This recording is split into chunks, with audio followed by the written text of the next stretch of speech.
बेटा जी? तो याद रखना जी फैक्टर यानी सामान्य तत्व है। क्या है? सामान्य तत्व, जो दिन प्रतिदिन के कामों में दिखाई देगा कि आप काम कैसे करते हो। तो जी फैक्टर जन्मजात है, डे टू डे लाइफ के कामों में दिखता है। आपका जी फैक्टर जितना स्ट्रांग होगा आप उतने ही सफल होंगे, यानी आप डेली लाइफ में जितना अच्छे से कामों को कर लेते होंगे उतना ही बढ़िया। तो हर व्यक्ति का जी फैक्टर अलग अलग होता है। एस फैक्टर क्या है? विशेष काम।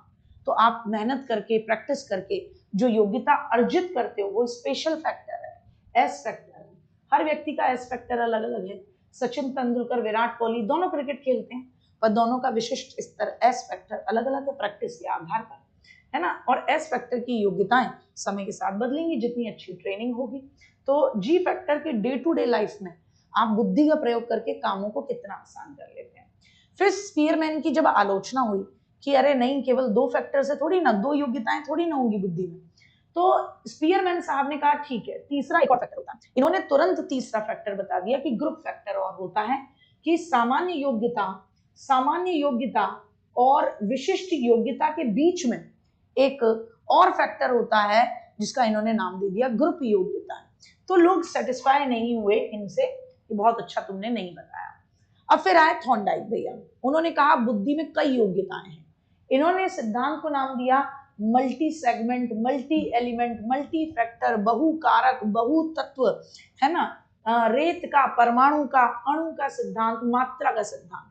इन्होंने कहा बुद्धि में कई सारी योग्यताएं होती हैं। लोगों ने पूछा बताओ कौन सी? तो बोले देखो, जैसे घर बनता है, ईंट को जोड़ जोड़ के घर बनता है, लेकिन हर ईंट अलग होती है।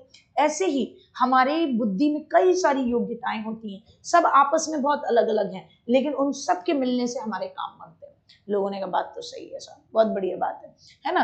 लेकिन जब लोगों ने इनसे पूछा कि ये बहुत सारी योग्यताएं कौन सी हैं, तो ये भैया बहुत ज्यादा कुछ बता नहीं पाए।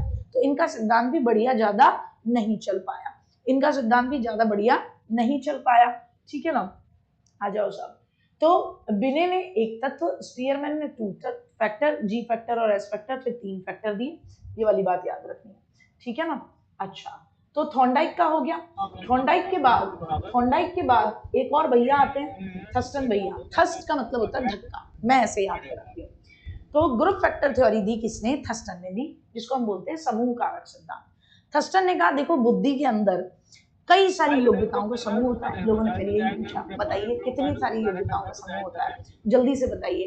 तो इन्होंने कहा योग्यताएं तो बहुत है हमारे दिमाग में, लेकिन 7 तरीके की प्राथमिक मानसिक योग्यताएं, प्राइमरी मेंटल एबिलिटीज, पीएमए पूछा गया है, 7 प्राइमरी मेंटल एबिलिटीज हर व्यक्ति के अंदर होती है। इसने कहा थर्स्टन, ग्रुप फैक्टर, ग्रुप में धक्का देते हैं ना। 7 तरीके की प्राथमिक मानसिक योग्यताएं। लोगों ने कहा ये बताओ वो 7 तरीके की प्राथमिक मानसिक योग्यताएं कौन सी हैं? तो इन्होंने तुरंत से कहा कि SNVWMRP। एस का मतलब स्पैटियल, स्थानिक दृश्य योग्यता, कि हर व्यक्ति जो जाता है, घूमने जाता है, तो उस जगह के नक्शे उसको याद रहते हैं। एन यानी न्यूमेरिकल, अंकीय, हर व्यक्ति बेसिक गणितीय अंकड़ा कर लेता है। वी का मतलब वर्बल, शाब्दिक, मौखिक, बातचीत करने की हर व्यक्ति में ठीक ठाक तमीज सब में होती है। डब्ल्यू वर्ड फॉर्मेशन, हर व्यक्ति शब्द निर्माण कर लेता है। मेमोरी होती है। रीजनिंग, तर्क करने की योग्यता होती है। और पी प्रत्यक्षीकरण, चीजों को देखकर अपने पूर्व अनुभव के आधार पर उनको लॉजिक देना, तर्क देना, उनके बारे में बात करने की योग्यता होती है। ठीक, थर्स्टन का ये सिद्धांत था। फिर आए आरबी कैटल, उन्होंने बुद्धि का तरल और ठोस बुद्धि का मौजे कर दिया। मौजा ही मौजा, तरल और ठोस बुद्धि की मौजा। तो तरल और ठोस बुद्धि का मौजक कौन देते हैं? तो आप कहेंगे आरबी कैटल देते हैं। कैटल साहब ने कहा बुद्धि 2 ठोस और तरल। लोगों ने कहा अच्छा तरल बुद्धि क्या, मतलब ऐसे बह के चली जाती है, तरल तरल। तो बोले अरे भैया, जो बुद्धि तर्क पर आधारित हो, बेटा कैसे याद रखेंगे? त से तरल, त से तरल। जो बुद्धि तर्क पर आधारित हो वो तरल बुद्धि। तो आप, ये बुद्धि कैसी है? तर्क पर आधारित है, तरल बुद्धि है, ये जन्मजात है। ये क्या है बेटा जी? ये कैसी है बिट्टू? तो आप कहोगे ये जन्मजात है। ये कैसी है? जन्मजात। वहीं लोगों ने इनसे पूछा ठीक है, ठोस बुद्धि कैसे होती है?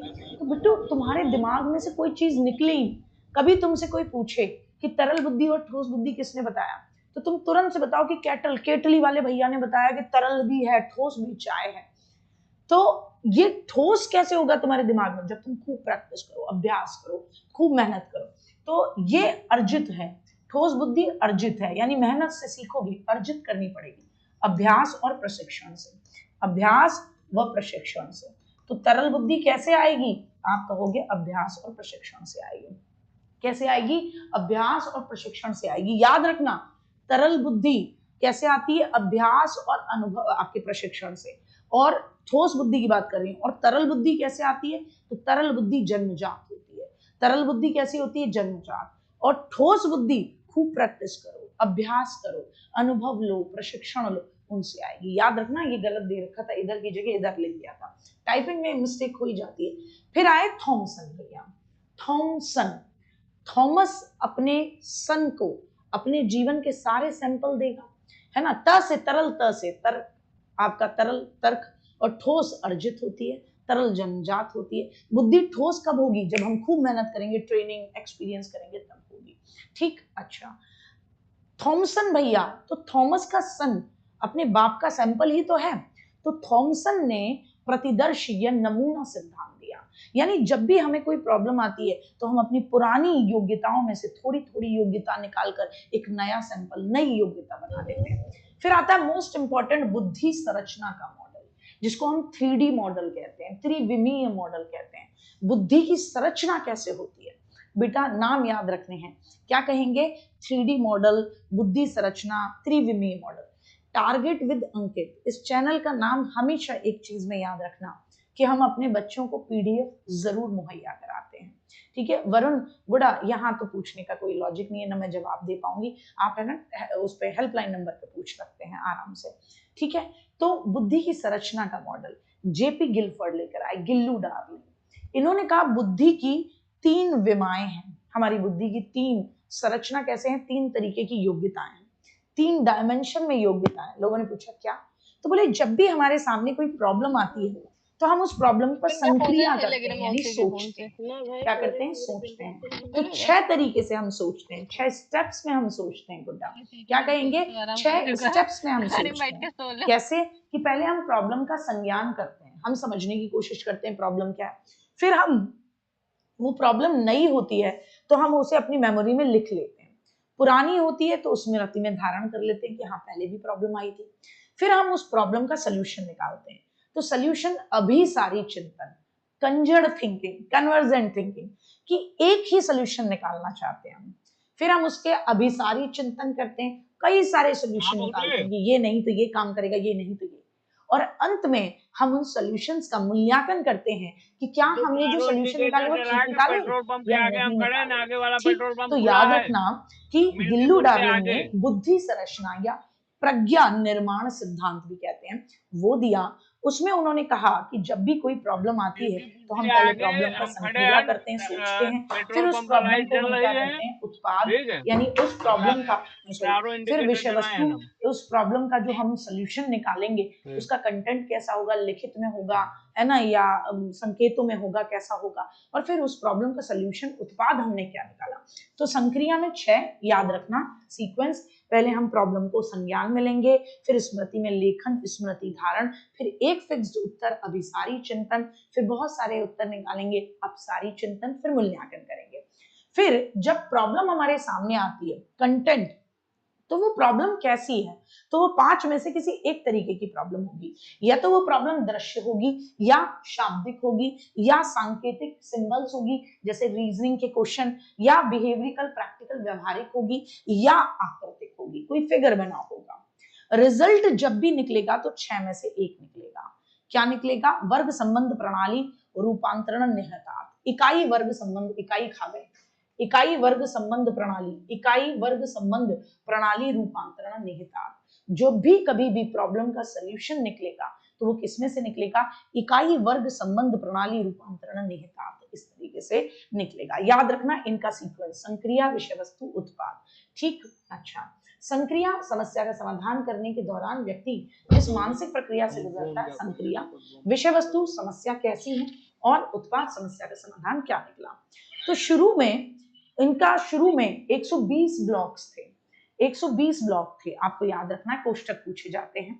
शुरू में 120 ब्लॉक थे, 1971 में संशोधन होता है और 150 ब्लॉक बन जाते हैं और 1988 से आज तक हम 180 ब्लॉक्स मांगते हैं। यानी पहले 120, फिर 150, फिर 100 कितने 80 ब्लॉक्स हो गए। यानी बुद्धि की संरचना में कितने तत्व आ गए? 180 तत्व आ गए हैं। ठीक है गुड्डा, आ जाओ। पदानुक्रम क्रमिक महत्व का सिद्धांत बट और बर्नन ने दिया। बट और बर्नन ने कहा बुद्धि का एक क्रम होता है कि बुद्धि कहाँ लगेगी, कैसे।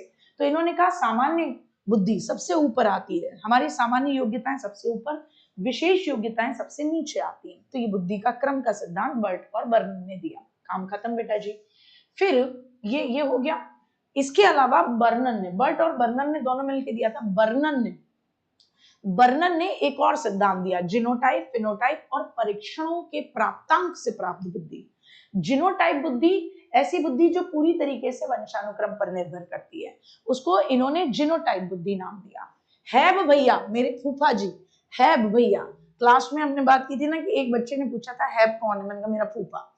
तो हैब भैया ने, हाँ कोई बात नहीं बेटा जी, मेरे यहाँ पे भगवान की कृपा है, लाइट है और मैं चाहती हूँ लाइट बनी रहे। बीच में तुम्हें 5 मिनट का गैप दूंगी तो इसको दोबारा चार्ज करूंगी, क्योंकि मेरी तो क्लास आज 10 घंटे जाने वाली है और मैं तो पूरा रिवीजन कराऊंगी अपने छोटे बहन भाइयों को पूरा मन से। तुम जब थक जाओ घबराना नहीं, ऐसी कोई हार्ड एंड फास्ट रूल नहीं है। तुमने खुद से डिसाइड करना कि जैसे हम बुद्धि तक, व्यक्तित्व तक पूरा रिवीजन करेंगे, फिर हम खाना खा के 2 घंटा 1 घंटा लेटेंगे, फिर हम दीदी के साथ दोबारा जुड़ेंगे। तो जैसा तुम्हें लगे वैसा तुम करना और पीडीएफ से तुम पढ़ना, अच्छे तरीके से रिवीजन करना, है ना, कि दीदी ने हमें ये बताया है, हमको ऐसे रिवीजन करना, वैसे रिवीजन करना, ऐसे अच्छे बच्चे बन के करना। घबराना नहीं और पूरा रिवीजन करना है, बिल्कुल परेशान नहीं होना। कल फिर मिलूंगी, 5 बजे प्रैक्टिस सेशन कराऊंगी, टॉपिक वाइज कराऊंगी। तुम्हें बुद्धि में सबसे ज्यादा दिक्कत है, तुमने शॉर्ट वीडियो भी बनाई, ये भी कर दिया, पढ़ के मजा ही आ जाएगा।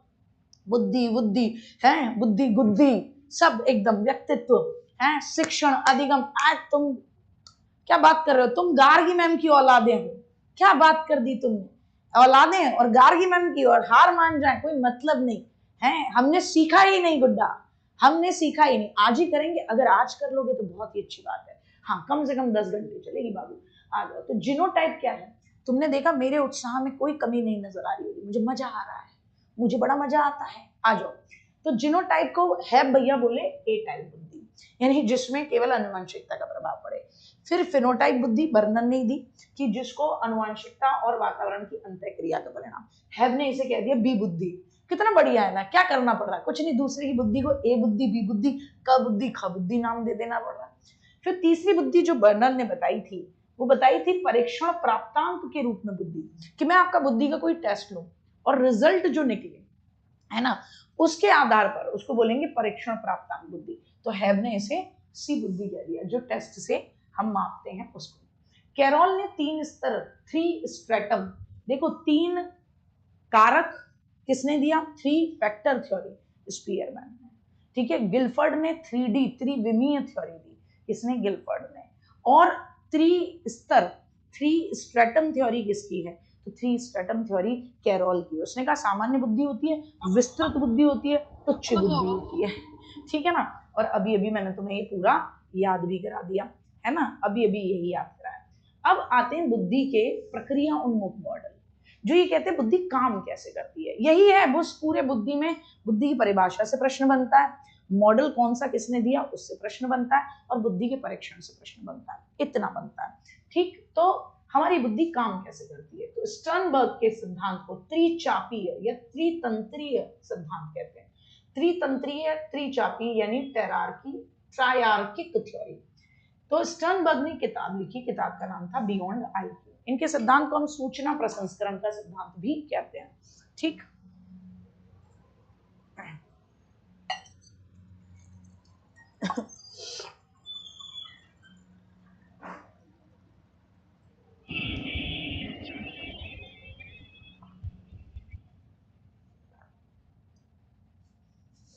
इनके सिद्धांत को हम क्या कहते हैं गुड्डा, सूचना प्रसंस्करण का सिद्धांत भी कहता है, ठीक है ना।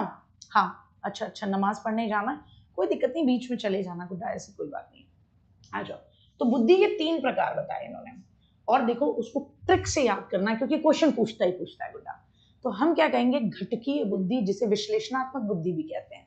यानी जब भी हमारे सामने कोई प्रॉब्लम आती है तो हम उसके एक एक घटक, एक एक कंपोनेंट का विश्लेषण करते हैं, यानी सूक्ष्म विश्लेषण करते हैं। जिस व्यक्ति के अंदर घटकीय या विश्लेषणात्मक बुद्धि होगी, उसकी लाइफ में कोई भी प्रॉब्लम आएगी, वो फटाक से डिसीजन पे नहीं पहुंचेगा, पहले वो एक एक कंपोनेंट को एनालाइज करेगा, विश्लेषण करेगा।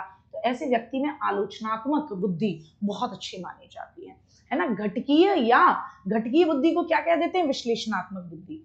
क्यों कह देते हैं गोड्डा, क्योंकि हमसे पूछ लेता है घटकीय बुद्धि किससे मैच करती है, तो हमें पता होना चाहिए, है ना, घटकीय या विश्लेषणात्मक बुद्धि। दूसरी, अनुभवात्मक या सृजनात्मक बुद्धि, अनुभवात्मक या क्रिएटिव बुद्धि, सृजनात्मक। अनुभवात्मक को बोलते हैं एक्सपीरियंशियल और सृजनात्मक को बोलते हैं क्रिएटिव। अनुभवात्मक या सृजनात्मक बुद्धि, अनुभवात्मक या सृजनात्मक बुद्धि यानी एक्सपीरियंशियल बुद्धि को हम क्रिएटिव बुद्धि भी कहते हैं। एक्सपीरियंशियल बुद्धि को हम क्रिएटिव बुद्धि भी कहते हैं कि व्यक्ति अपने पहले के अनुभव का यूज करके अपनी प्रॉब्लम का कितना क्रिएटिव रिजल्ट या कितना क्रिएटिव समाधान निकालता है। तो याद रखना कि भैया स्टर्नबर्ग, जिनके सिद्धांत को त्रितंत्रीय और त्रिचापीय और सूचना प्रसंस्करण का सिद्धांत कहते हैं, उन्होंने बुद्धि के 3 प्रकार बताए। घटकीय बुद्धि को विश्लेषणात्मक बुद्धि भी कहते हैं, या आप अनुभवात्मक बुद्धि को क्रिएटिव बुद्धि भी कहते हो, और तीसरा व्यावहारिक बुद्धि को आप कॉन्टेक्चुअल संदर्भित बुद्धि भी कहते हो, कि आप अपने दिन प्रतिदिन के प्रॉब्लम्स को कितने प्रैक्टिकल तरीके से, व्यावहारिक तरीके से सॉल्यूशन निकालते हैं। ठीक है ना साहब।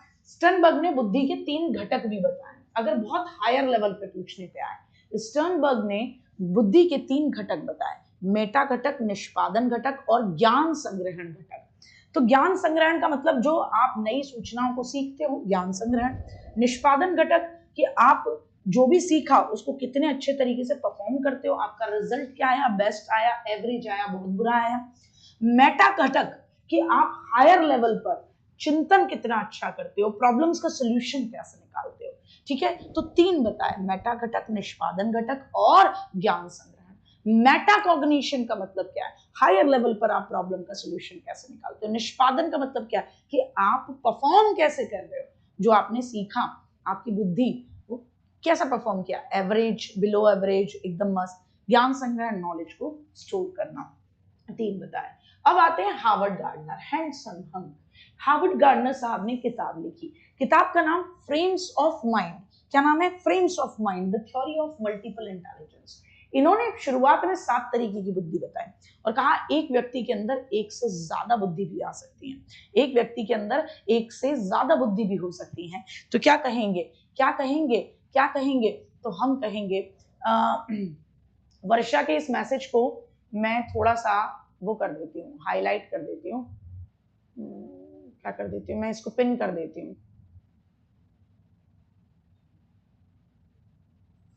वर्षा के इस मैसेज को मैंने पिन कर दिया है, ठीक है ना। तो क्योंकि गुड़िया ने बताया कि कौन सी चीज कहाँ मिलती है, तो उसने बताया हुआ है कि कहाँ आपको वो मिलेगी, तो आप आराम से देख सकते हो कि आपको कहाँ मिलेगी, है ना। पीडीएफ आप बार बार में मुझसे क्यों पूछ रहे हो बेटा जी, है ना, मैं दूंगी बेटा। टारगेट विद अंकित का मतलब ये है कि आपके लिए पीडीएफ मिलेगी। आपको अगर पढ़ाया गया तो वो क्लास कभी भी क्या बोलते हैं अनलिस्ट नहीं होगी, या उस क्लास को कभी प्राइवेट नहीं किया जाएगा, ये हमेशा याद रखिए आप, ठीक है ना। मैं पढ़ा लूँ बिट्टू, मैं पढ़ा लूँ बाबू, है ना, मैं मुझे पढ़ा लेने दो थोड़ा सा, आ जाओ, ध्यान दो, पीडीएफ तो मिलेगी मिलेगी, मैं घर थोड़ी ना लेके जाऊंगी। तो एक व्यक्ति में कई तरीके की बुद्धि हो सकती है। तो इन्होंने कहा भाषाई बुद्धि वाला भाई साहब भाषा का प्रयोग करने में माहिर, कवि, लेखक, स्टैंड अप कॉमेडियन, है ना, पत्रकार, शिक्षक, गीतकार, कहानीकार, कथावाचक। कि फिर ये कथावाचकों को सुना कैसे कहते हैं, कि फिर कृष्ण कन्हैया आ रहे हैं, मैया यशोदा कह रही हैं और जनता बैठी बैठी रो रही है।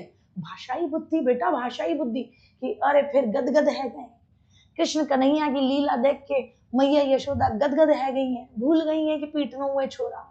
तो ये क्या है, ये भाषाई बुद्धि तो है कि लगे। तुम एक बात बताओ, तुम इतनी देर से, मैं तो भूखी प्यासी हूँ, प्यासी तो नहीं हूँ, भूखी हूँ, तुम भी तो घर में बैठे हुए होगे, इतनी देर से लगे हुए हो, तो भैया भाषाई बुद्धि ही तो है, जिसके चलते मैंने तुम्हें अपने प्यार में बांधा हुआ है कि पढ़ लो, जाना नहीं है, नहीं तुम्हें पढ़ना ही होगा, तुम्हें रिवीजन करना ही होगा। मेरा क्या जा रहा था, मेरा सिर्फ एक, अगर मुझ में भाषाई बुद्धि हो, टीचर में होती है, तो वो भाषाई बुद्धि का प्रयोग करके अपने बच्चों में बस एकदम ऐसे बूस्ट कर देगा कि तुम्हें पढ़ना है, रिवीजन करना है, कुछ भी हो जाए हमें करना है। तो इससे क्या होगा, इससे क्या होगा, तुम अच्छा कर जाओगे, है ना। अगर उतनी ही मेहनत मुझे करनी पड़े, मुझे तुम्हारे साथ 10 घंटे खड़ा रहना पड़े, लेकिन उससे किसी की पूरा जीवन बदल जाए, वो अपनी पढ़ाई में बेहतर हो जाए, अपने फोकस बेहतर करे, वो इस बात को माने कि मेहनत ही एकमात्र विकल्प है, तो कितना ही अच्छा नहीं हो जाएगा जीवन में। वो 10 घंटे मेरे कितने सार्थक हो गए, किसी 10 भी बच्चों का जीवन बदल गया, कितना ही बेहतर हो गया। तो भाषाई बुद्धि, ठीक। दृश्य स्थानिक बुद्धि, अब देखो देखते हम सब है ना, लेकिन देखने का नजरिया अलग होता है। स्पैटियल बुद्धि, चीजों को देखने और समझने की इन लोगों में अन्य लोगों से एक अंतर होता है। ये क्या करते हैं, छवियां यानी जो इमेजेस होते हैं उनमें हेर फेर, इमेजेस दिखती है ना, तो छवियों में हेर फेर करके उनको धरातल पर उतारने में माहिर होते हैं। अब एक बात बताओ, ये घर बन रहा है सुंदर सा, और इसका ये बन रहा है नक्शा, है ना। आज तक के रिकॉर्ड में मुझे कभी भी, मेरी बहन का घर बना, हम फैमिली पे ग्रुप पे एक नक्शा आया, हमारे ये वाला भाइयों का घर बना, नक्शा आया, कैसा लग रहा है, मेरे भाई साहब पल्ले ही नहीं पड़ता। क्यों? क्योंकि मेरी स्पैटियल इंटेलिजेंस है जीरो। हर व्यक्ति की नहीं होती, सबकी अलग अलग होती है। मुझे नहीं समझ में आता कि किधर बेडरूम, और मैं उसको विजुअलाइज नहीं कर पाती। स्पैटियल इंटेलिजेंस वाला व्यक्ति उस नक्शे पर जो भी छवि बना रहा है उसमें हेरफेर कर लेगा, उसको उसको धरातल पर उतार देगा। तो मूर्तिकार कौन कौन हो सकता है बेटा, इंजीनियर, चित्रकार, मूर्तिकार, इंटीरियर डिजाइनर, सर्वे ऑफिसर, और कौन कहोगे, और कौन कहोगे, ये सब सर्वे ऑफिसर, ये सब क्या कर सकते हैं बेटा जी, ये जबरदस्त तरीके की किसमें होते हैं, आप कहोगे इनमें बहुत जबरदस्त तरीके की कैसी स्थानिक बुद्धि होती है, ठीक है, नाविक में भी है।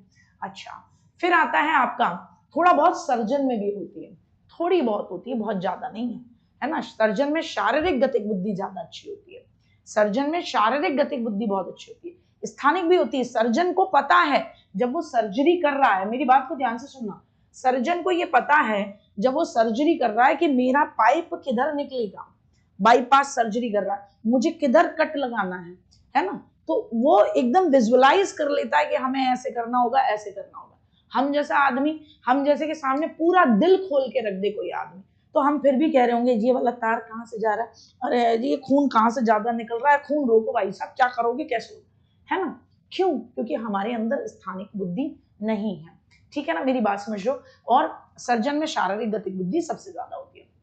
तार्किक गणितीय बुद्धि, तार्किक गणितीय बुद्धि का मतलब क्या होता है बेटा, मैथ्स के क्वेश्चंस को अच्छे तरीके से सॉल्व कर लोगे, लॉजिक अच्छे से लगा लोगे, अमूर्त चिंतन करने वाला व्यक्ति। तो टेलर में होती है तार्किक गणितीय बुद्धि, दार्शनिक में, अर्थशास्त्रिक में, वैज्ञानिक में, गणितज्ञ में, मनोवैज्ञानिक में होती है।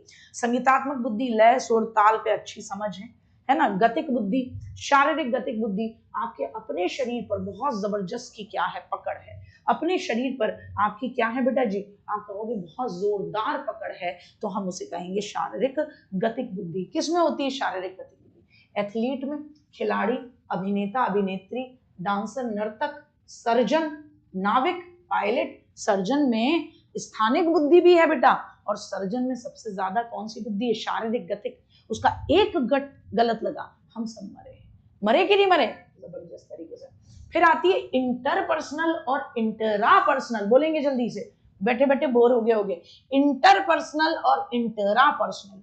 इंटर का मतलब दूसरे, इंटर का मतलब दूसरों के भाव, इच्छाओं, प्रेरणाओं को समझने की योग्यता। इंटरपर्सनल, परामर्शदाता, मनोवैज्ञानिक, दुकानदार, व्यापारी, राजनेता, टीचर, डॉक्टर, इनमें इंटरपर्सनल, दूसरों की बातों को समझते हैं। ये जितने भी बड़े बड़े आचार्य प्रशांत, ये जितने भी बड़े बड़े जितने भी लोग हैं, है ना, इनके अंदर इंटरपर्सनल स्किल है ना। Kapil Sharma, stand up comedian, क्या नाम है, सुनील ग्रोवर, सब में है, तभी तो वो लोग उनसे कनेक्ट कर पाते हैं, वो दूसरों के भावों को समझते हैं, इच्छाओं को समझते हैं, दूसरों की, है ना, क्या बोलते हैं, व्यवहार को समझते हैं। तो आप देखो इनकी बातें भी बिल्कुल वैसी होती है।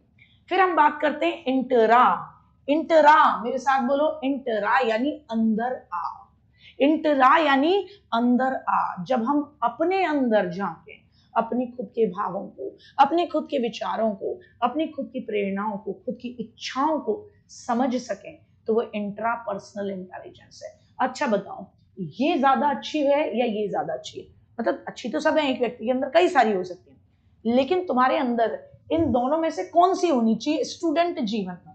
जल्दी से बताओ, है ना, जल्दी से बताओ गुड्डा कि इन दोनों में से स्टूडेंट, अभी तो तुम स्टूडेंट हो, जिस दिन टीचर बन जाओगे उस दिन मैं तुम्हें बताऊंगी बेटा अब ये वाली बुद्धि पैदा कर लेंगे, लेकिन स्टूडेंट जीवन में ना गुड्डा इन दोनों में से कौन सी तुम्हारे अंदर होनी चाहिए? ये कि तुम खुद को समझ पाओ, खुद को इंटरा, बिल्कुल सौम्या कौन सी होनी चाहिए? इंटरा सबसे जबरदस्त होनी चाहिए, कि हम खुद को समझ पाए। सिगमंड फ्राइड मेरे भाई, कि हम खुद को समझ पाए कि हम भाई साहब जमीन में लात मार के और पानी निकालने वाली कौम है, हम यूथ हैं, हम करने पे आए, पढ़ने पे आए तो क्या नहीं कर सकते, वो ये लुल बैठना नहीं है, ठीक है ना। ये 7 प्रकार पहले बताए थे, फिर 8वां प्रकार 1998 में जोड़ा, प्रकृतिवादी बुद्धि।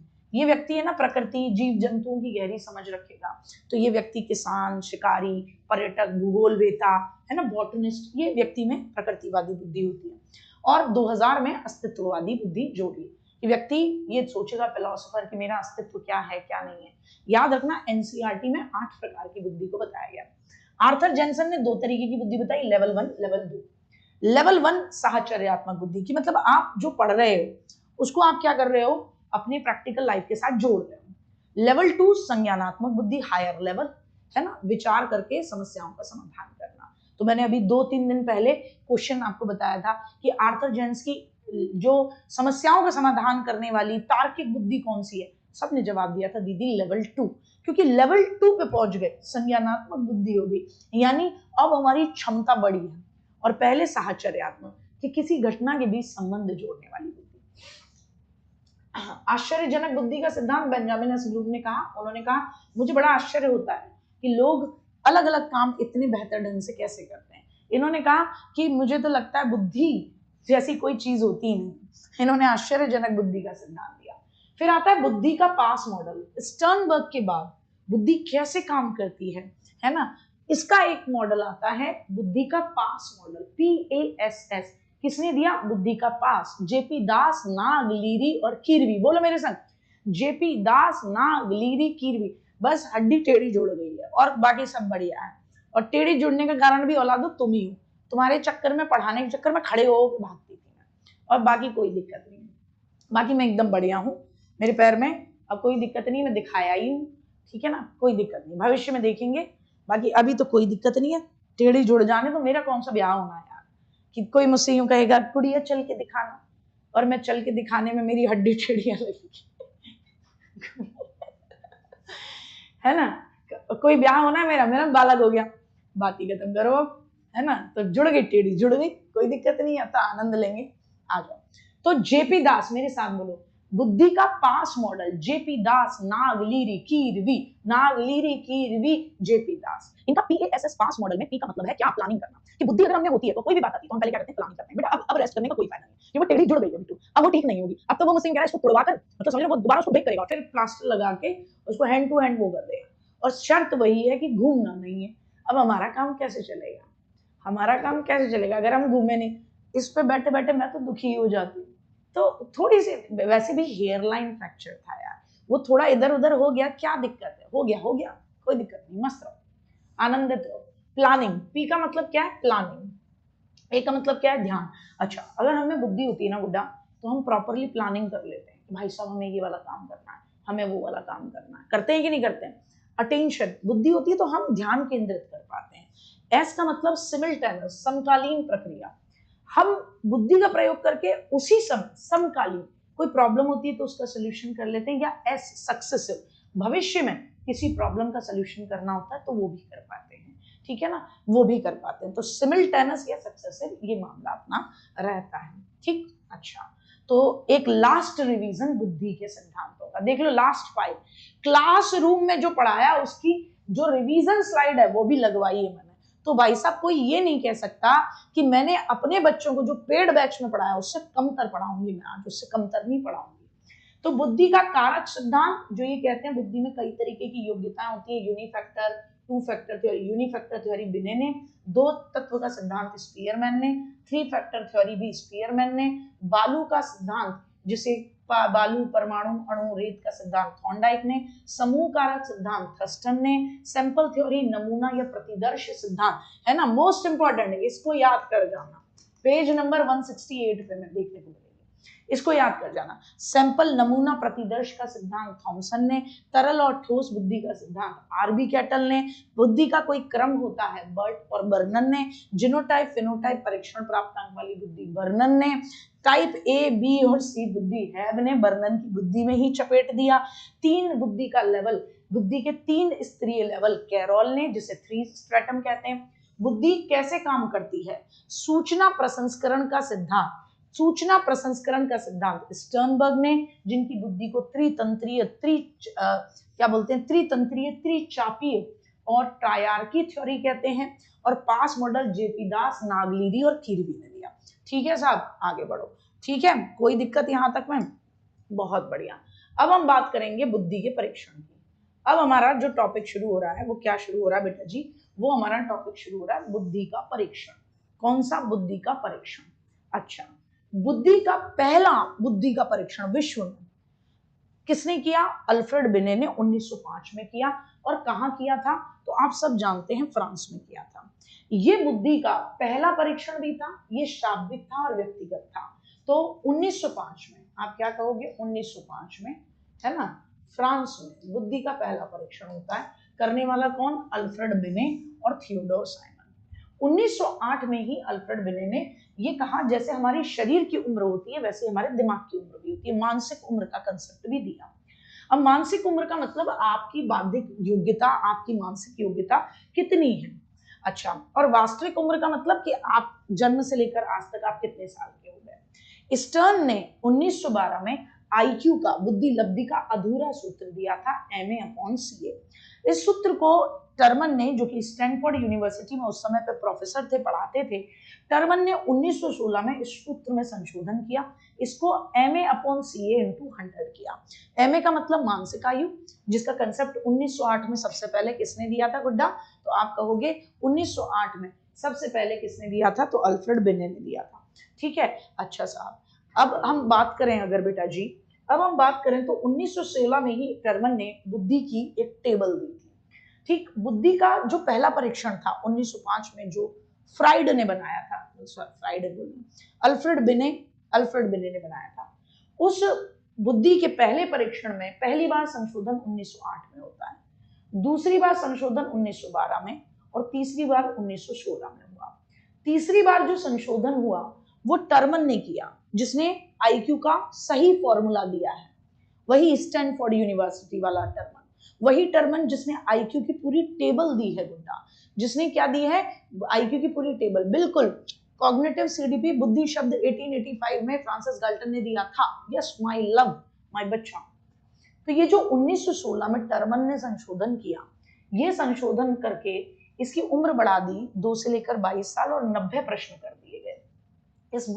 इस टेस्ट को टर्मन का बुद्धि परीक्षण या स्टैनफोर्ड बिने परीक्षण कहा जाता है। ये सब बिने के पहले परीक्षण में ही संशोधन थे। ठीक, अच्छा, भारत के अंदर अगर मैं बात करूं तो भारत में बुद्धि का सबसे पहला परीक्षण, जो सबसे ज्यादा पूछे जाने के चांसेस है, FG कॉलेज के, है ना, सॉरी, आपके लाहौर के अंदर FG कॉलेज के अंदर CH राइज नाम के प्रिंसिपल थे। CH राइज नाम के प्रिंसिपल थे। उन्होंने बिने का ही जो 1905 का टेस्ट था उसी में चेंज करके 1922 में लाहौर के FG कॉलेज के अंदर CH राइज नाम के प्रिंसिपल साहब ने क्या कर दिया? उसको हिंदुस्तानियों के अकॉर्डिंग बना दिया। वो उर्दू भाषा में था, हिंदुस्तानी बिने परफॉर्मेंस स्केल उसका नाम पड़ा, हिंदुस्तानी बिने परफॉर्मेंस स्केल इसका नाम पड़ा। ठीक है, इसके अलावा बहुत सारे भारतीय मनोवैज्ञानिक भी हैं, लज्जा शंकर झा, है ना, जलोटा जी, सोहनलाल भाटिया जी, है ना, इन सब लोगों ने बुद्धि के परीक्षण बनाए हैं भारत के अंदर। अब हम बुद्धि के परीक्षणों को पढ़ते हैं। बुद्धि के परीक्षण 2 तरीके के होते हैं बेटा, है ना। एक कैसा होता है? एक व्यक्तिगत, एक सामूहिक। व्यक्तिगत का मतलब कि एक एक करके एक एक व्यक्ति की बुद्धि मापी जाएगी। सामूहिक का मतलब मैं ग्रुप में तुमसे या तो टेस्ट लूंगी, या वो नहीं होता, आप NDA वगैरह का एग्जाम दो तो ग्रुप में आपसे GD कराते हैं, तो आपकी बुद्धि भी चेक हो रही है, आपका कॉन्फिडेंस भी चेक हो रहा है। तो सामूहिक में मैं ग्रुप में आपका कोई काम कराऊंगी या कोई टेस्ट लूंगी, कुछ भी, जिससे मैं आपकी बुद्धि को मापूंगी। तो बुद्धि परीक्षण 2 तरीके के, व्यक्तिगत और सामूहिक। अब व्यक्तिगत और सामूहिक भी 2 तरीके के, शाब्दिक और अशाब्दिक। शाब्दिक का मतलब जिसमें मैंने कोई प्रश्न पूछा तो आप जो जवाब मुझे शब्द का प्रयोग यानी बोलकर या लिखकर, जिसमें शब्द तो आएंगे, जब आप उत्तर दोगे उससे मैं आपका आईक्यू चेक करूं। और जब मैं बात करूं आपसे अशाब्दिक, तो मैं आपको कोई काम दूंगी, जब मैं आपको कोई काम दूंगी, कोई काम करवाऊंगी, आपको कोई परफॉर्म करने के लिए कोई काम दूंगी, जिसमें आप कोई क्रिया करोगे, परफॉर्म करोगे, किसी काम को मैं कहूंगी ब्लॉग बना के अच्छे से डिजाइन बनाओ, 5 मिनट में बनाओ, तो तुमने फट फट फट फट फट फट बना के मुझे दिखाया। तो ये परफॉर्मेंस टेस्ट होता है, इसको बोलते हैं क्रियात्मक परीक्षण। परफॉर्मेंस टेस्ट होता है, इसको हम क्या बोलते हैं? क्रियात्मक परीक्षण बोलते हैं। इसको क्या बोलते हैं? क्रियात्मक परीक्षण, परफॉर्मेंस टेस्ट, जिसमें मैं आपको कोई काम दूंगी और आप वो काम करके मुझे बताओगे कि यस दीदी कर लिया, मैं तुम्हारा आईक्यू चेक करूंगी। दूसरा होता है paper pencil test. Paper pencil में जैसे मैंने तुम्हें कुछ टिक करने के लिए दे दिया, तुम्हें चूहे को उस भूल भुलैया से बाहर निकालने को लिए दे दिया, ऐसा होता है। ठीक है साहब? अच्छा, अब देखो बेटा, बहुत अच्छे से समझना, अशाब्दिक परीक्षण को आप संस्कृति मुक्त परीक्षण भी कहते हो। क्यों कहते हो संस्कृति मुक्त परीक्षण? क्योंकि इसमें कोई भाषा या शब्द का प्रयोग नहीं, ये विशेष रूप से अंधे, बहरे, गूंगे और अनपढ़ लोगों के लिए काम आता है और इस पे किसी की भी संस्कृति का कोई असर नहीं पड़ता। तो अशाब्दिक बुद्धि परीक्षणों को हम क्या कहते हैं? संस्कृति मुक्त। जैसे मैं सोचो आप, मैं फ्रांस से बिलोंग करती हूँ, नहीं नहीं तुम फ्रांस से बिलोंग करते हो, मैं भारतीय हूँ। अब तुम मेरे से आए कि आओ Gargi ma'am let's check your buddhi, ठीक है? अब मुझे समझ में ही नहीं आ रहा तुम क्या कह रहे हो, तो ऐसे तो मेरा मामला गड़बड़ हो जाएगा। लेकिन तुम मुझसे कहोगे कम कम ड्रॉ चूहा निकालेंगे बाहर, तो तुम बोलोगे भी नहीं, चाहे तुम बोलो आकड़ू बाकड़ू चू गबड़िया, तो भी मैं समझ जाऊंगी कि ये कह रहा है चूहा बाहर निकाल दे इससे। तो मेरे को, अगर मैं अनपढ़ हूं, मुझे तुम्हारा पढ़ा हुआ नहीं है, तुम्हारी भाषा नहीं आती है ना, अंधे, बहरे, गूंगे, तब भी वो, है ना, आपके उस काम को कर देंगे। तो आपके उस पेपर पर, आपके उस क्या कहना चाहिए, टेस्ट पर किसी कल्चर का, किसी संस्कृति का कोई प्रभाव नहीं पड़ा। तो इसे हम क्या कहेंगे? संस्कृति मुक्त परीक्षण कहेंगे। क्या कहेंगे? संस्कृति मुक्त परीक्षण। जैसे ब्लॉग डिजाइन, आपसे कहा ब्लॉग से कोई डिजाइन बनाओ, क्रियात्मक है, परफॉर्म कर रहे हैं। ऑब्जेक्ट को जोड़ो, क्रियात्मक है। चित्र की पूर्ति करो, क्रियात्मक है। चित्रांकन करो, चित्र बनाओ, पेपर पेंसिल टेस्ट है। मनुष्याकर्षण, पेपर पेंसिल मनुष्य को ड्रॉ करो। ब्लॉक बिल्डिंग, क्रियात्मक है बेटा जी, ब्लॉक बना रहे हो। अब ये तो हो गए कौन से, आपसे मैंने बात करी तो आपको समझ में आ गया कि भैया हमारे व्यक्तिगत बुद्धि परीक्षण कौन कौन से रहते हैं, और व्यक्तिगत बुद्धि परीक्षण शाब्दिक और अशाब्दिक दोनों होते हैं। अब अगर मैं सामूहिक की बात करूं, तो सामूहिक का मतलब हम बहुत सारे लोगों को ग्रुप में एक साथ बिठाकर उनकी बुद्धि को चेक कर रहे हैं। तो सामूहिक बुद्धि परीक्षण में पहला सामूहिक बुद्धि परीक्षण फर्स्ट वर्ल्ड वॉर के समय पर हुआ था, 1917, और यूएसए में, है ना। किसके द्वारा? ऑक्टिवियर्स के द्वारा। किसके द्वारा गुड्डा? तो आप कहोगे ऑक्टिवियर्स के द्वारा। किसके द्वारा? ऑक्टिवियर्स। मेरे साथ बोलो, 1917 यूएसए में किसके द्वारा गुड्डा? कहो ऑक्टिवियर्स के द्वारा। किसने बनाया था? ऑक्टिवियर्स। ऑक्टिवियर्स ने इसको 1917 में यूएसए में बनाया। अब इसमें हुआ क्या, तो ध्यान से सुन लो, सामूहिक बुद्धि परीक्षण, है ना, सामूहिक बुद्धि परीक्षण, शाब्दिक और अशाब्दिक दोनों को याद करते हैं। तो जब 1917 में यूएसए में पहला सामूहिक बुद्धि परीक्षण बना था, तो उसमें 2 टेस्ट बने थे, आर्मी अल्फा और आर्मी बीटा। आर्मी अल्फा का मतलब क्या है? आर्मी अल्फा, अल्फा, अल्फा कौन होता है? जो आगे बढ़े, यानी आर्मी ऑफिसर्स का टेस्ट था, जो कि सामूहिक शाब्दिक परीक्षण था, ग्रुप में था लेकिन सामूहिक शाब्दिक था। आर्मी बीटा सामूहिक अशाब्दिक परीक्षण था, जिसमें आप सामान्य सिपाहियों, रसोइयों, इन सब की भर्ती कर रहे थे, और आर्मी अल्फा में ए ग्रेड ऑफिसर्स की भर्ती कर रहे थे। ये शाब्दिक परीक्षण था। याद रखना, शाब्दिक परीक्षण जनरली सामूहिक होते हैं क्योंकि बहुत समय लगता है शब्दों में जवाब देना, लेकिन कभी कभी व्यक्तिगत भी होते हैं। सबसे बेस्ट परीक्षण अगर आप मुझसे कभी पूछो या आपसे पूछा जाए, तो आप कहोगे व्यक्तिगत हो, जिसमें एक बार में एक व्यक्ति का बुद्धि का परीक्षण हो, और शाब्दिक हो, उसको सबसे बेस्ट परीक्षण माना जाता है। व्यक्तिगत हो और शाब्दिक हो। ठीक। वर्ग बी की अगर मैं बात करूं, तो अशाब्दिक बुद्धि परीक्षण जनरली क्या होते हैं? व्यक्तिगत होते हैं, लेकिन कभी कभी ग्रुप में होते हैं। टर्मन अशाब्दिक बुद्धि परीक्षणों की आलोचना करते हैं। अच्छा, स्टर्न एक व्यक्ति है जिसके क्वेश्चन हम कल कर रहे थे, जिन्होंने एक बहुत इंपॉर्टेंट बात की, बेसल आयु और टर्मिनल आयु। ये शब्द किसने दिया, ये शब्द किसने दिया? तो आप कहेंगे बेसल आयु और टर्मिनल आयु, ये शब्द स्टर्न ने दिया। बेटा इतना ही डेप्थ में आता है, अगर आप प्रीवियस ईयर के क्वेश्चन उठाते हैं तो आप समझ जाएंगे कि आपका एग्जाम इतना ही डेप्थ में आया है। पहले मैंने तो अभी कोई खास डेप्थ दिखाई भी नहीं है, जैसा पेपर आता रहा है उतनी ही डेप्थ को लिया है, उसके आधार पर 2-4 चीजें मैंने वैसे कराई। तो बेसल एज, ये आपका आया हुआ प्रश्न, उठा के देखना, लेवल 2 के अंदर आया है कि बेसल एज के ऊपर पूछा गया है कि बेसल एज का कंसेप्ट किसने दिया। तो बेसल एज और टर्मिनल एज का कंसेप्ट स्टर्न ने दिया। बेसल, बेसिक, वो अधिकतम उम्र सीमा जहां तक के प्रश्नों का जवाब आप दे सकते हो, तो उसको आप क्या कहते हो, बेसल एज। वो बच्चे की मानसिक आयु, जैसे एक बच्चा है 10 साल की उम्र है लेकिन 15 साल तक के बच्चों के प्रश्न के सॉल्यूशन निकाल देता है, तो क्या कहेंगे, ये उसकी बेसल एज है, उसकी बेसल एज 15 साल। टर्मिनल, टर्मिनेट कर देना, जब उस बच्चे से 16 साल के बच्चों को जो प्रश्नों के उत्तर दे देते हैं वो पूछे जाएं तो वो बता नहीं पाता। तो जिस उम्र तक के प्रश्नों के जवाब आप न दे पाओ वो आपकी टर्मिनल एज है, वो आपकी टर्मिनल एज है। बिल्कुल ये क्लास सीटेट के भी काम आई, वो आपकी टर्मिनल एज है। ये किसने कहा, ये बात याद रखनी है, ये स्टर्न ने कहा। टर्मन ने आईक्यू की टेबल दी थी।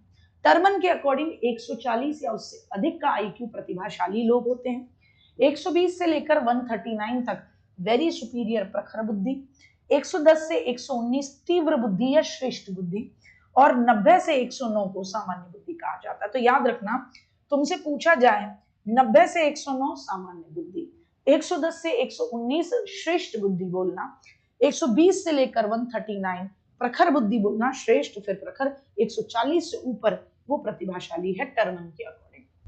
फिर उसके अलावा अगर हम बात करें टर्मन के अकॉर्डिंग, तो भैया एक आते हैं कि जैसे ही आप 70 से नीचे चले जाते हैं तो आप मानसिक रूप से मंद हो जाते हैं। जैसे ही आप 70 से नीचे चले जाते हैं तो आप मानसिक रूप से मंद हो जाते हैं। तो अगर 55 से लेकर 70 के बीच आपका आईक्यू है तो आप शिक्षण योग्य हैं, आपको पढ़ाया जा सकता है। 70 से लेकर 55 के बीच में कुछ भी आ जाए ऑप्शन में, ऑप्शन देखा करो, तुम इस क्वेश्चन को हमेशा गड़बड़ कर देते हो। 70 से 55 के बीच में शिक्षणीय, एडुकेबल, EMR बोलते हैं, एडुकेबल मेंटल रिटार्डेशन, आप पढ़ा सकते हो उसको, ठीक है ना, है ना, पढ़ा सकते हो। 35 से 55 के बीच पढ़ा नहीं सकते, इसको ट्रेनिंग दो, इसको प्रशिक्षण दो कि ये कुछ और करे, इसको ट्रेनिंग दो, इसको प्रशिक्षण दो कि ये क्या करे, कुछ और करे। फिर 20 से लेकर 35 तीव्र मंदता, और 20 और 25 से कम मतलब गहन मंदता, ये कुछ नहीं कर पाएगा, ठीक है। पहला क्रियात्मक बुद्धि परीक्षण यानी पहला अशाब्दिक बुद्धि परीक्षण सैगविन ने बनाया था 1866 में। अशाब्दिक का मतलब होता है जिसमें आपको कुछ करना पड़े, ठीक है ना, तो क्या कहेंगे, सैगविन ने बनाया था 1866 में, ठीक सा। अच्छा, अब देखो व्यक्तिगत बुद्धि परीक्षण कौन कौन से हैं उसको याद करा देती हूँ, मैंने पहले भी ट्रिक से कराया शॉर्ट वीडियो में, अभी भी। व्यक्तिगत बुद्धि परीक्षण में शाब्दिक याद करते हैं, तो सबसे पहला बिने का जो टेस्ट है, बिने साइमन बुद्धि परीक्षण 1905 का, उसमें जो स्टैनफोर्ड ने 1916 में चेंज किया, स्टैनफोर्ड बिने परीक्षण, जिसे हम टर्मन बुद्धि परीक्षण भी कहते हैं। और फिर उसी के अंदर है ना, भारत के अंदर आपके FG कॉलेज के CH राइज ने जो परिवर्तन करके हिंदुस्तानी बिने परफॉर्मेंस स्केल बनाया 5 से लेकर 16 साल के बच्चों के लिए। ये सारे व्यक्तिगत और शाब्दिक हैं। अशाब्दिक में पूरे विश्व में पहला जो अशाब्दिक परीक्षण था, जिसमें आपको प्रश्नों के जवाब लिखकर या बोलकर नहीं देने थे, कुछ करके दिखाना था जिससे आपका IQ चेक हो, तो अशाब्दिक बुद्धि परीक्षण में 1866 में सैगविन का फार्म बोर्ड परीक्षण था। ये जो आज भी तुम यूज करते हो जोड़ने वाला, सैगविन का फार्म बोर्ड परीक्षण था। सैगविन का कौन सा था, फार्म बोर्ड परीक्षण था, ठीक है ना, फार्म बोर्ड परीक्षण था सैगविन का। पोर्टियस का भूल भुलैया, ये भी क्रियात्मक अशाब्दिक है। चंद्रमोहन भाटिया का बैटरी जी सबसे ज्यादा पूछा जाता है। Draw a man good enough का ड्रॉ अ मैन टेस्ट, है ना, चंद्रमोहन भाटिया का बैटरी टेस्ट अशाब्दिक बुद्धि परीक्षण है और व्यक्तिगत है। क्या है, अशाब्दिक बुद्धि परीक्षण है और व्यक्तिगत है, व्यक्तिगत है और अशाब्दिक है, याद रखना साहब, व्यक्तिगत है और अशाब्दिक है। तो भाटिया साहब का ये जो टेस्ट है 11 से लेकर 15 साल का, और हिंदुस्तानी बिने परफॉर्मेंस 5 से लेकर 15 साल का, तो या 16 साल कुछ भी आ सकता है। हिंदुस्तानी बिनी परफॉर्मेंस 5 से 16, भाटिया बैटरी का 11 से लेकर 15 साल, केवल 4 साल का। भाटिया बैटरी में 5 उप परीक्षण है, क्योंकि बैटरी का मतलब ये होता है कि उसके अंदर काफी सारे जो परीक्षण होते हैं उनको शामिल करना। तो एक तो कोह साहब का कौन कौन से शामिल हैं, तो देखेंगे 5 उप परीक्षण कौन से भाटिया बैटरी में।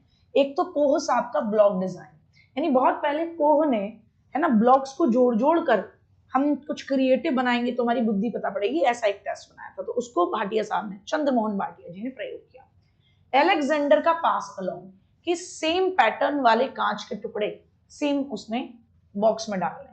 चित्र रचना परीक्षण, तत्काल स्मृति की इमीडिएटली कौन सा नंबर दिखाया गया था। और पैटर्न डिजाइन, पैटर्न को डिजाइन करना, एलेक्जेंडर पास अलोंग, कोह का ब्लॉक डिजाइन, स्मृति मेमोरी वाला, चित्र को कंप्लीट करना और पैटर्न को ड्रॉ करना। ठीक है ना, पैटर्न को ड्रॉ करना। सामूहिक बुद्धि परीक्षण में शाब्दिक और अशाब्दिक कौन कौन से। सामूहिक बुद्धि परीक्षण में अशाब्दिकों को याद करने का तरीका, आर्मी बीटा यहां से करो कि रेवन नाम का एक व्यक्ति था, रेवन का प्रोग्रेसिव मैट्रिसेस, क्या याद रखोगे कोड, रेवन नाम का एक व्यक्ति था, रेवन, रेवन नाम का एक व्यक्ति था। कैटल होते हैं जानवरों के झुंड, वो कैटल यानी जानवरों के झुंड को लेकर शिकागो गया। जानवरों का झुंड, कैटल क्या होता है, जानवरों का झुंड। तो ये शाब्दिक है, सॉरी ये समूह में है और अशाब्दिक है। रेवन कैटल नाम के, कैटल यानी बहुत सारे जानवरों के झुंड को लेकर कहां गया, शिकागो। तो Chicago culture free test, culture free का मतलब अशाब्दिक, कैटल का कल्चर फ्री टेस्ट यानी अशाब्दिक, रेवन का प्रोग्रेसिव मैट्रिसेस यानी भूल भुलैया टेस्ट अशाब्दिक। तो रेवन बहुत सारे कैटल को लेकर शिकागो गया। ये ग्रुप में टेस्ट जो होते हैं और अशाब्दिक टेस्ट होते हैं वो है। ठीक, ग्रुप में शाब्दिक, तो एक तो आर्मी अल्फा पता ही है आपको, शाब्दिक।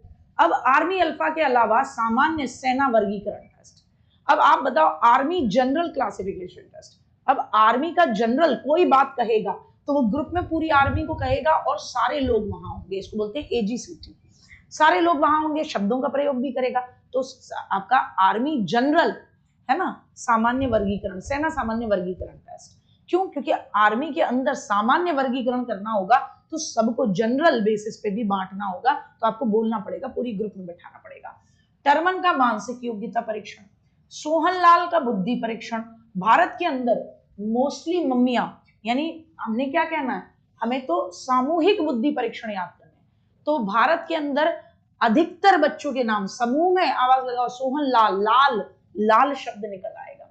लज्जा शंकर, लड़कियों को लड़कों को लज्जा आती है 10 से लेकर 18 साल में, है ना, क्यों आती है, जब वो ग्रुप में उन्हें सबके सामने कुछ बोलने के लिए कहा जाता है। तो समूह और शाब्दिक, लज्जा शंकर झा का 10 से लेकर 18 साल का परीक्षण।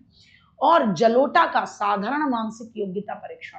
तो जलोटा जी के भजन कैसे गाते हो, ग्रुप में गाते हो तो सामूहिक, और शब्दों का प्रयोग करते हो तो क्या हो गया, शाब्दिक हो गया। याद रखना, पकड़ के ले जाती हूँ वरना मैं मानते नहीं।